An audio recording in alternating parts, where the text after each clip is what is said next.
Mon intervention aujourd'hui s'inscrit dans la continuité des différentes communications effectuées au sein de l'Académie des inscriptions et des belles-lettres en 2011 et au Collège de France en juin 2015, où je tentais de démontrer que la source des variantes graphiques, rasm, ainsi que des qira'at, variantes de lecture, n'était probablement pas la conséquence d'un enseignement prophétique, mais qu'elles tiraient leurs origines à la fois d'une transmission écrite ou manuscrite et d'une transmission orale fondée sur les différents dialectes des tribus arabes.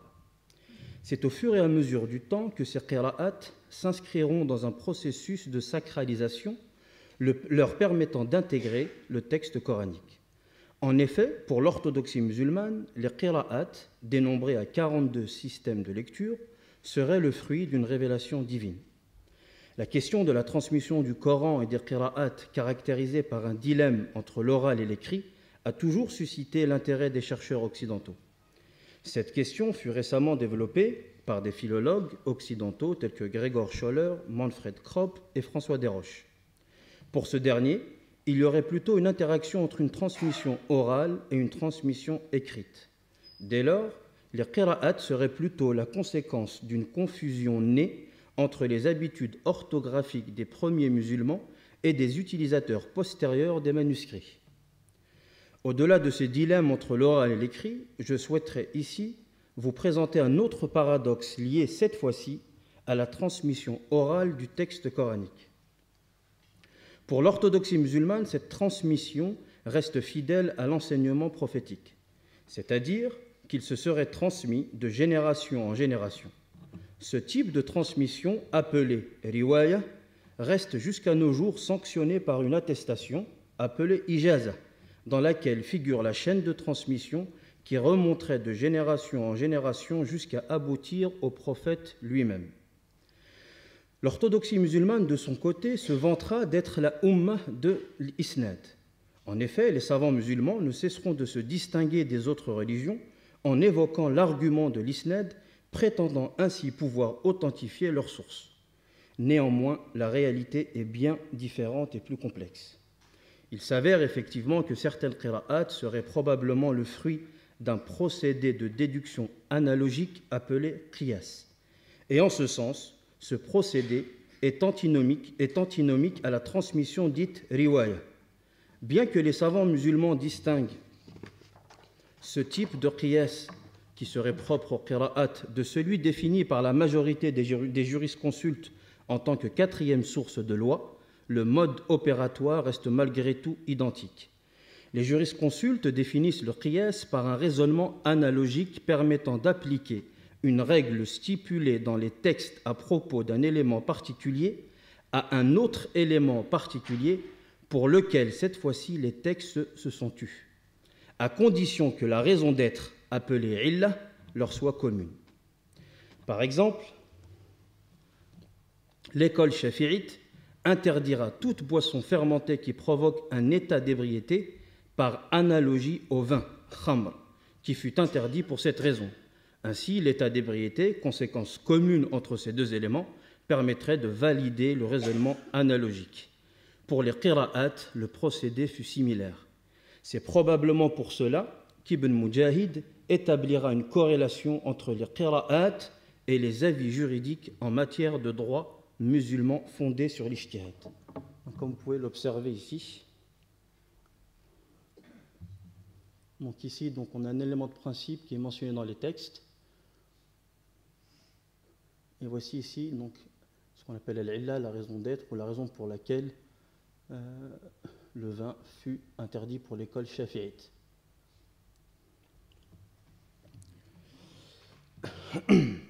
Néanmoins, avant de montrer cette similitude et le paradoxe de cette transmission, je souhaiterais, par souci de clarté, vous présenter les différents systèmes de lecture et un exemple de chaîne de transmission. Donc là, nous avons les 10 qurra, donc les 10 grands lecteurs, Nafi', Ibn Kathir, Abu Amr al-Basri, Ibn Amir, Asim, Hamza, al-Kisa'i, Abu Ja'far, Ya'qub et Khalaf al-Ashir.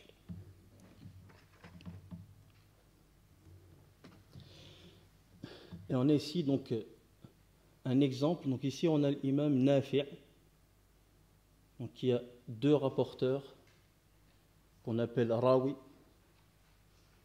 Et pour chaque rapporteur, on a 2 transmetteurs qu'on appelle tariq. Donc pour Qaloun, par exemple, on a le Hulwani et Abu Nashit. Et pour Warsh, on va retenir Al-Azraq et Al-Asbahan.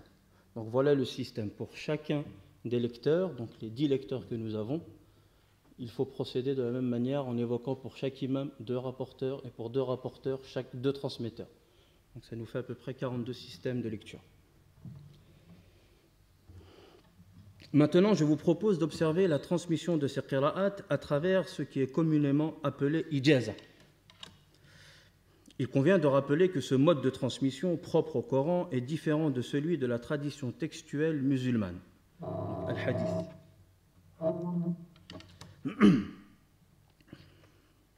En effet, les traditionnistes en énumèrent 8, dont je ne peux aujourd'hui, faute de temps, vous en faire la présentation. L'orthodoxie musulmane pense que chacun de ces systèmes de lecture discordants, ainsi que les variations de lecture différentes au sein d'un même système, seraient la conséquence de l'enseignement prophétique et que ce dernier se serait perpétré jusqu'à nos jours. Cette ijaza, attestation, que vous avez ici, donc cette ijaza, attestation en matière de qira'at est de 2 ordres. Le premier se définit par une ijaza verbale, appelée lafdhiya, qui se serait effectuée probablement jusqu'à la fin du IIIe siècle, voire au début du IVe siècle de l'ère musulmane, période de mise par écrit des qira'at. Le second se définit par une ijaza écrite, dans laquelle figure l'isnad, donc la chaîne de transmission, qui aboutit au prophète. De nos jours, il y aurait, entre les maîtres contemporains et le prophète, entre 28 et 36 intermédiaires. Donc, ici, vous avez le prophète, et juste...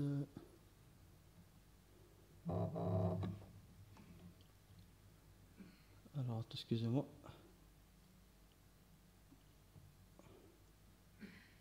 Voilà, ici, donc, Al-Allam al-Doktor Mohammed. Donc, il y aurait ici entre 28 et 36 intermédiaires. Tout dépendra des isnad. Moins il y a d'intermédiaires, plus cet isnad est prisé. On l'appellera donc Ali, il est supérieur. Plus il y aura d'intermédiaires, moins il sera prisé, et on l'appellera par opposition Nazil.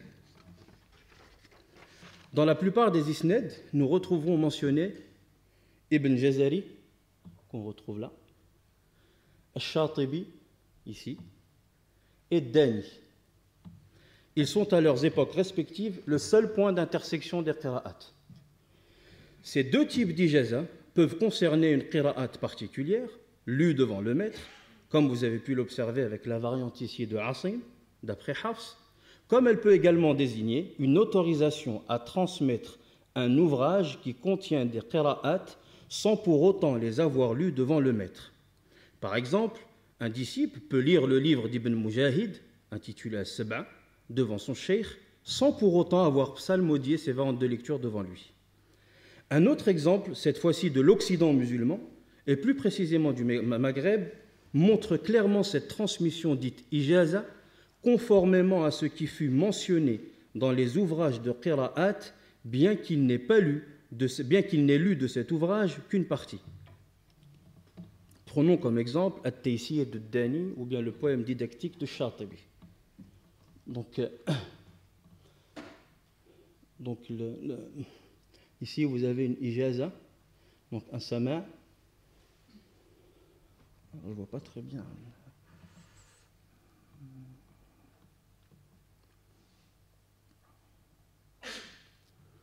Donc là, il nous informe qu'il a lu les 7 variantes de lecture selon ce qui a été mentionné dans l'ouvrage de Dani intitulé donc At-Taysir.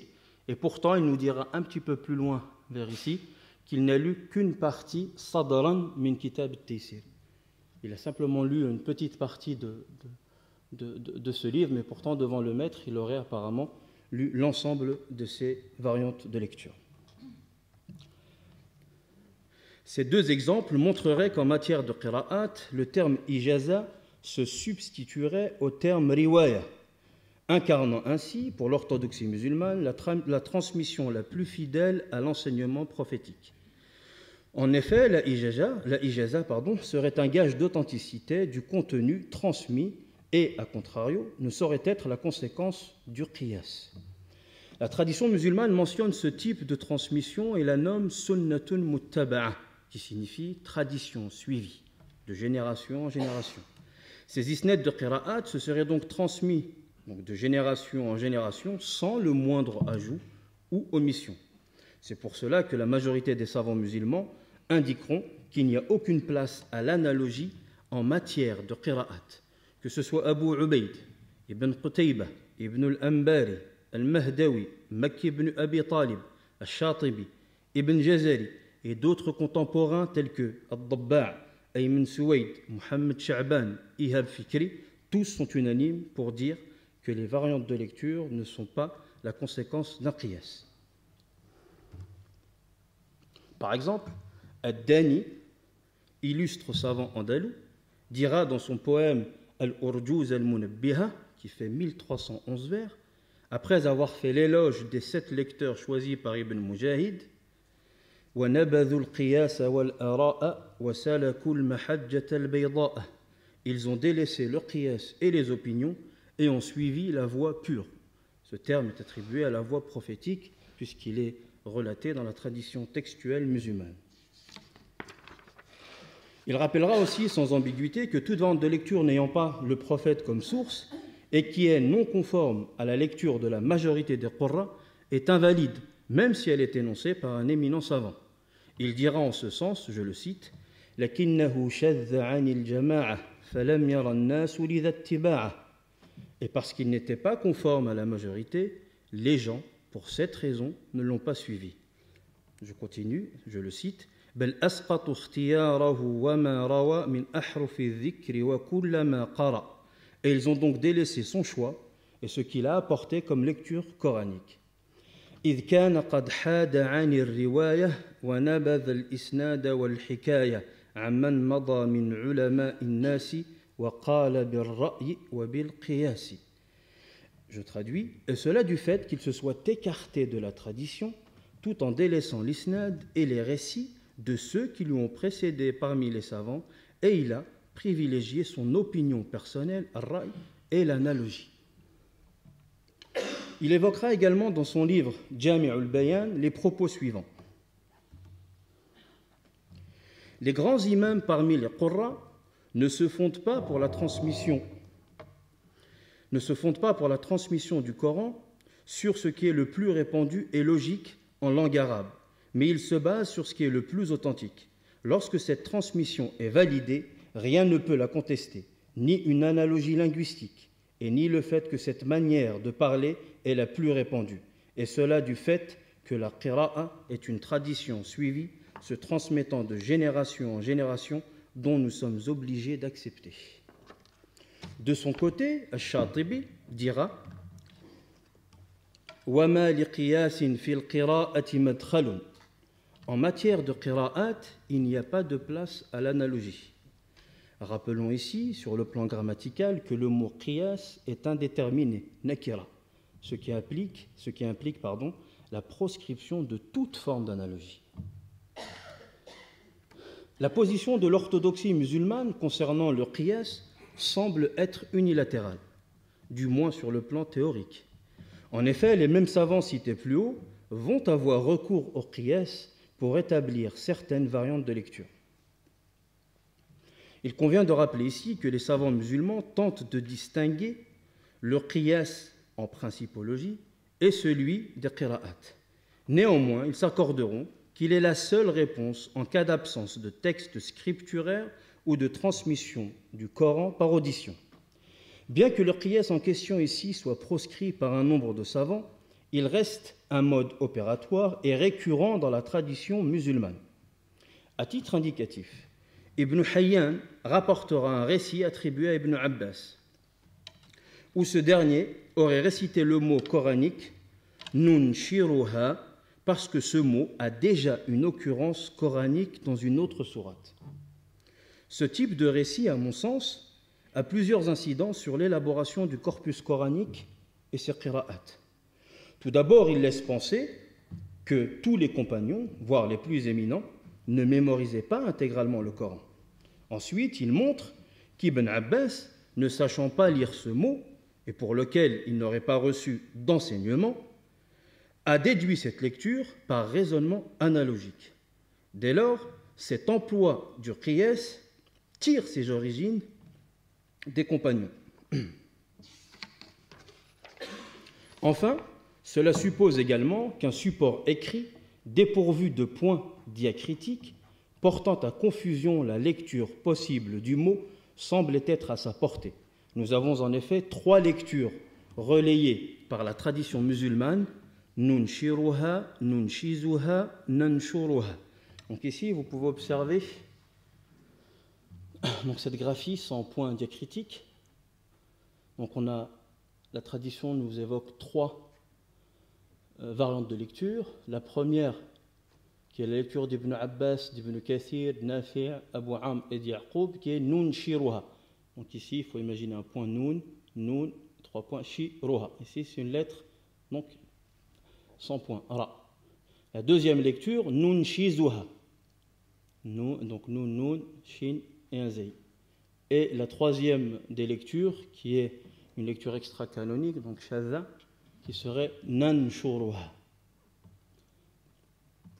Ce qui me laisse penser que Ibn Abbas a procédé au qiyas parce qu'on lui a présenté, ou peut-être qu'il a lu sur un support cette graphie, et qu'il ne savait pas la manière dont il pouvait la lire, il a préféré utiliser le qiyas, puisque un autre verset coranique que je vous ai montré ici, donc Ansharahu, était probablement connu d'Ibn Abbas.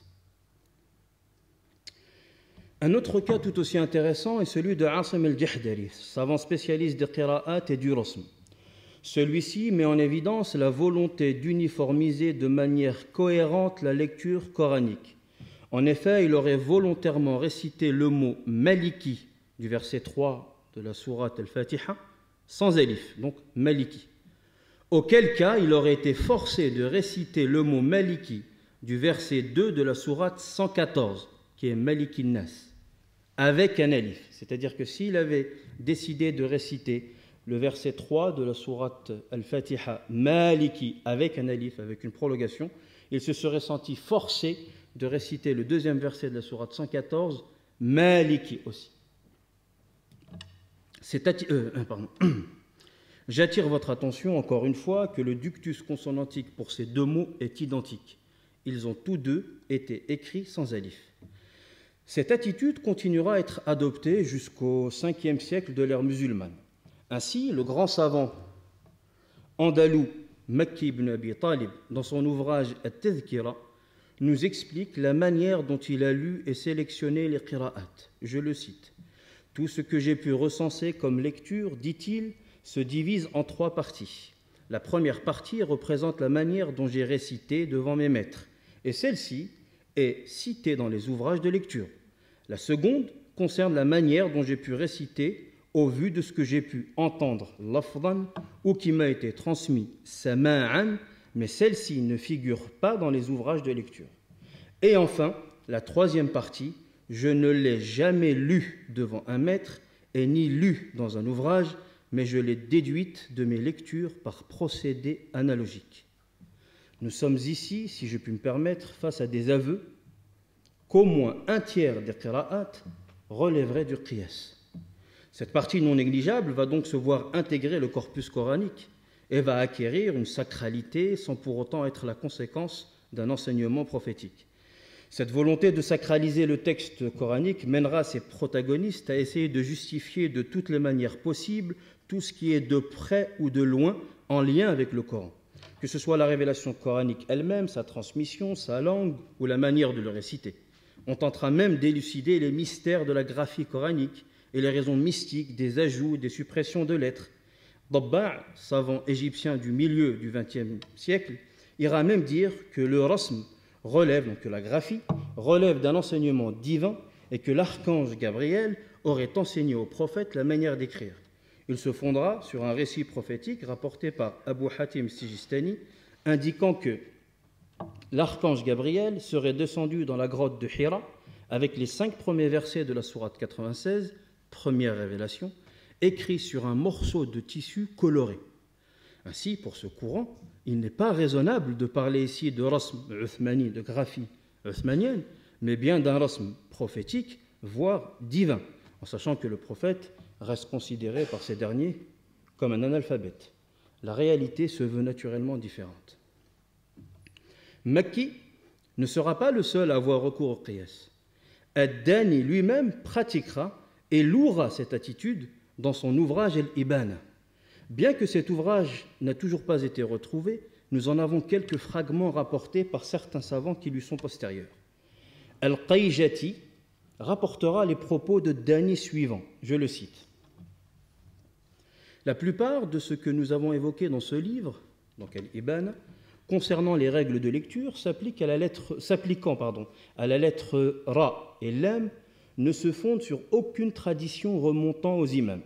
Ainsi, nous avons montré cela en l'expliquant, et de manière synthétique, en analogie à ce qui a été évoqué dans les usul, donc les fondements, les principes, justifiés par des traditions. Et le raisonnement analogique est valide dans toutes les règles de loi et auprès de tous les savants. En outre, Dieu l'a permis lorsqu'il dit « ceux qui l'auront déduit, parmi eux, la'alimahu alladhina yastanbitunahu minhum ». Il ne faut en aucun cas considérer les propos de certains lecteurs qui se sont trompés sur cette question et dont ils sont incapables de discerner et de comprendre. Dès lors, ils ont contesté ce qui a été défini et expliqué. Néanmoins, nous le considérons comme qiyas valide. L'attitude de Dani est ambiguë et contradictoire. En effet, il autorise leur qiyas pour les qira'at comme le feraient les jurisconsultes en matière de jurisprudence musulmane, alors qu'il proscrit à plusieurs égards ce recours en faisant l'éloge de la riwaya. Ce qui pose également problème est que ce type de qiyas est effectué par Dani 4 siècles après la dite révélation. Il aurait été plus cohérent pour Dani de se contenter de la riwaya. Ainsi, si nous suivons la logique de Dani et que nous n'avons aucune tradition pour un verset coranique, c'est que probablement il n'y a pas de lecture particulière pour ce verset. Par contre, si l'on a recours au qiyas parce qu'il n'y a pas de tradition et que ces lectures, de facto, s'accaparent le statut des qira'at, c'est qu'en réalité, il n'est probablement pas question de transmission fidèle à un quelconque enseignement prophétique, surtout que ces qira'at sont issus généralement des dialectes tribaux. Si nous devions nous contenter de ce qui a été transmis par le mode de sunna muttaba, pourquoi donc alors avoir recours au qiyas? Est-ce qu'une partie des ventes de lecture manquerait et n'aurait donc pas été transmise? Ibn Jazari, quant à lui, conscient de ce dilemme et de cette problématique, expliquera que le qiyas se définit de 2 manières. Tout d'abord, le qiyas mutlaq, dit absolu, qui demeure proscrit, qui consiste à effectuer le qiyas sans pour autant avoir comme source une variante de lecture déjà stipulée. C'est-à-dire pour lui que tout qiyas n'étant pas déduit d'un fondement stipulé dans une des variantes de lecture est interdit. Le deuxième type, appelé qiyas muqayyad, dit relatif, est autorisé. Il est en ce sens déduit et conforme à un principe de lecture connu. Il est intéressant ici d'observer la terminologie usitée par Ibn al-Jazari. En effet, il emploiera la terminologie des jurisconsultes en utilisant les termes suivants: ijma', consensus, asl, principe ou norme, nas, texte scripturaire, darura, cas de force majeure, haja, cas de force mineure, et qiyas, raisonnement analogique. Il essaiera ainsi d'apporter à son argumentation consistance et force. Il n'est pas surprenant que cette terminologie propre aux jurisconsultes soit répandue au IVe siècle de l'ère musulmane, dans le domaine des qira'at, et vice-versa. Effectivement, c'est à partir du 5e siècle de cette ère, et avec Ibn Abd al-Barr, savant andalou, qu'on observera comme un accord des jurisconsultes qui favoriserait, d'une part, l'exclusion des variantes extra-canoniques du corpus coranique et d'autre part, qui rendra toute prière invalide dans laquelle ce type de variante est récité, chose qu'Ibn Mujahid lui-même n'aura pas faite. La question du Coran et des qira'at demeure centrale et fondamentale.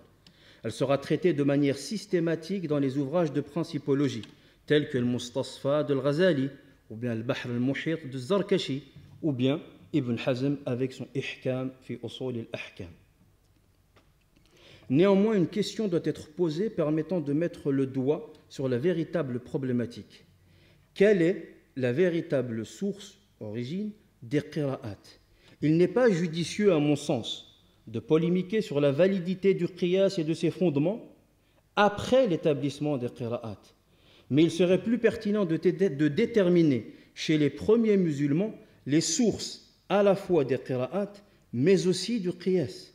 En effet, si nous devions nous référer à l'interprétation de la majorité des savants du hadith des Ahruf Sab'a, la source première des qira'at serait les dialectes des tribus arabes.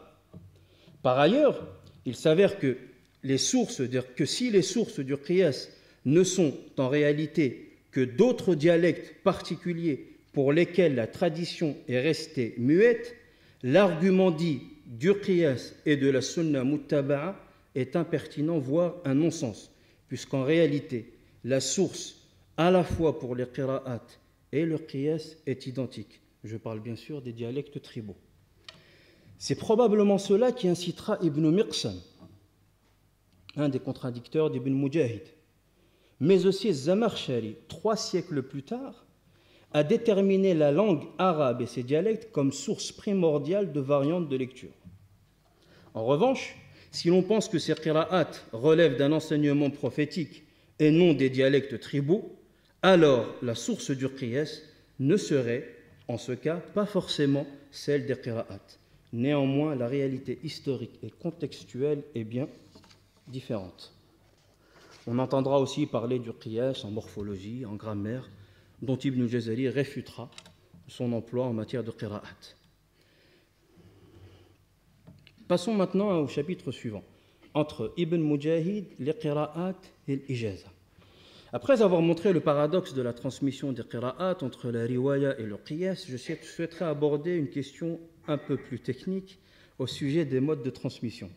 Au début de mon intervention, je définissais la ijaza comme attestation du maître autorisant à son disciple l'enseignement des variantes de lecture.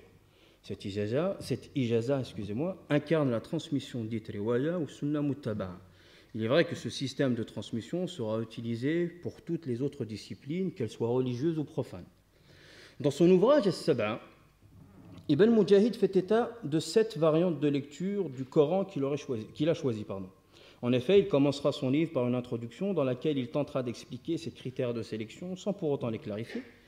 Son ouvrage est classé par sourates pour lesquelles il évoquera les différentes variantes de lecture des Qur'an. Pour justifier son choix, Ibn Mujahid se fondera sur le caractère connu du lecteur dans cette région et sur ses connaissances en matière de qira'at. Ce critère reste tout de même subjectif, car ce qui peut être connu dans un endroit pour une personne ne l'est pas forcément dans un autre lieu et pour une autre personne. La position d'Ibn Mujahid sur la nature des qira'at reste néanmoins ambiguë. Dans l'introduction de son ouvrage, il compare les qira'at aux divergences nées des ijtihad des juristes en matière de droit musulman. Cette comparaison soulève une problématique pour le statut des qira'at, puisque les ijtihadat des juristes sont fondés sur une déduction intellectuelle. Les qira'at seraient donc pour Ibn Mujahid la résultante d'un ijtihad. Pourtant, il tentera de démontrer que ces variantes de lecture sont la conséquence d'une tradition suivie et héritée, qu'on appelle, comme je l'ai dit tout à l'heure, sunna muttaba'a. Ibn Jazari se rendra compte de cette contradiction et répondra de manière catégorique à Ibn Mujahid sans le citer. Il mettra alors l'accent sur le fait que cette comparaison est erronée, car elle laisse penser que les qira'at sont un choix relevant de l'homme. Cette allusion d'Ibn Mujahid vient donc interférer avec celle de la position de l'orthodoxie qu'il incarne, qui cherche à imposer les 7 ahruf comme révélation divine. Ibn Mujahid illustrera son argumentation par des récits attribuant aux compagnons le fait de suivre la tradition de lecture, sunnah muttaba'a, comme elle fut enseignée. Il mentionnera aussi les isnad de ces qira'at, remontant ainsi aux 7 lecteurs, voire au prophète lui-même. Comme vous pouvez ici l'observer, les gens ont divergé sur la qira'a comme ils ont divergé en matière de droit. Beaucoup de récits rapportés montrent que la lecture des compagnons ont divergé ainsi que celle des tabi'in, et cela par mansuétude. Donc il fait un rapprochement entre les divergences en matière de droit musulman et des qira'at. Donc, comme je le disais au début de mon intervention, les qira'at continuent à ce jour de se transmettre oralement et sont sanctionnés par une ijaza. Ce mode de transmission est répandu et devient une norme et une condition pour toute personne désirant enseigner les matières religieuses. L'ijaza en matière de qira'at est à quelques égards différente de celle établie pour la science du hadith. En effet, les traditionnistes développeront cette question de manière beaucoup plus précise. Ils évoqueront notamment 8 types de transmission, alors que pour les qira'at, 2 types d'ijaza seront retenus. La transmission par audition appelée sama', qui consiste à écouter la lecture du cheikh, ou une transmission s'effectuant par une lecture du texte devant le maître, que l'on nomme al-ard. Il doit notamment faire mention dans cette attestation que le disciple a bien lu devant le cheikh l'intégralité du Coran. Ce qui nous intéresse particulièrement ici, c'est que la terminologie d'ijaza est différente entre les traditionnistes et les qurra. Pour les traditionnistes, la ijaza prend le 3e rang en matière de transmission après le sama' et le ard. Donc l'ijaza est en 3e position après le sama' et le ard. Rappelons que Malik et Bukhari aussi ne font pour le hadith par contre aucune distinction entre ces 2 types de transmission. Par ailleurs, cette ijaza est divisée au minimum en 2 parties. La première, l'ijaza al-khassa, qui consiste à une ijaza spécifique qui garantit une transmission intégrale et précise du texte. La seconde, l'ijaza al-amma, qui se définit par une ijaza d'ordre général, ne garantissant pas une transmission intégrale et précise du texte.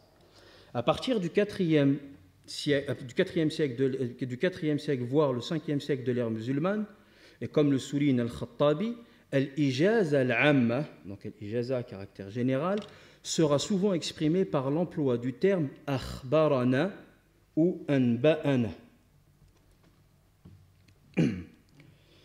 Maintenant, après cette présentation technique, je souhaiterais attirer votre attention sur l'emploi de cette terminologie chez Ibn Mujahid.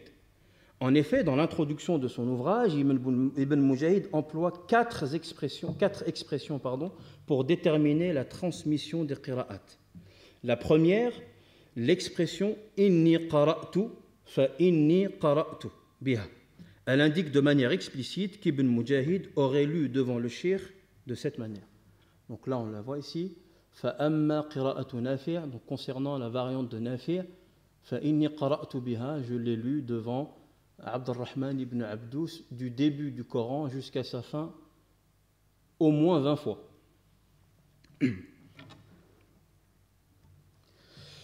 La deuxième des expressions, qui est akhbarana ou akhbarani biha, haddathani biha, dans laquelle n'est pas mentionné de manière explicite le fait d'avoir lu le Coran devant le cheikh.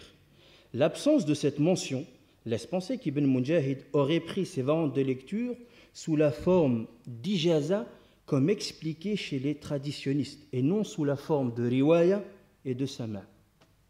Donc on voit ici, il dit au akhbarani, il ne dit pas qu'il a lu, qu'il a été informé par Muhammad ibn Hamad ibn Mahan al-Dabbar, qui a dit Haddathani Abu Rabi' selon Hafs, selon Asim. La troisième des expressions utilisées par Ibn Mujahid, qui est cette fois-ci akhbarana et haddathana, indique probablement que cette forme de transmission fut effectuée à un groupe de disciples et non à un seul. En effet, les verbes akhbarana et haddathana sont conjugués à la première personne du pluriel, contrairement à l'expression utilisée pour le cas numéro 2, où le verbe est conjugué à la première personne du singulier. Vous avez l'exemple ici. Non. Oui. Donc ici, وأما بن عامر فإن أحمد بن يوسف التغلبي أخبرنا. Donc il nous a informé بقراءته, sa lecture.